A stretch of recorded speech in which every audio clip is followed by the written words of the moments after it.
due to the simple nature of these exercises, you don't have to send in your form each time you do them, but you definitely can send in your form or any questions if you have them.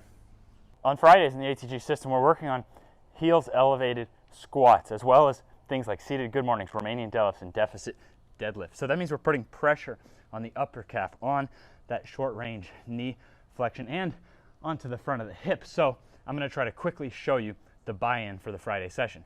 The first step is a single leg standing calf raise, 10 reps per side, which has a standard of being able to do those 10 reps with 25% of your body weight in additional load. Then 20 reps on that short range knee flexion, ideally with about 10% of your body weight, but you could go less.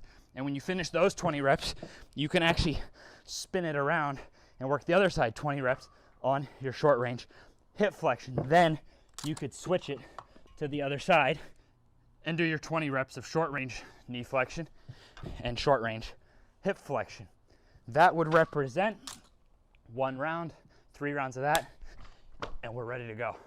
Important regression and makeshifting notes is there's nothing wrong with starting with just 2 legs on the calf raise. You can even start with just your own body weight on the short range knee flexion and short range hip flexion. And if you don't have a monkey foot, you can do the short range knee or hip flexion with a band.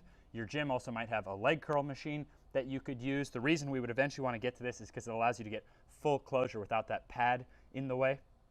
And on the hip flexors, a common one you can do is a low cable pull in. But again, this is going to give us the best long-term measurable load because weight to weight is going to be the same, but different cable machines can vary in how much resistance they actually have.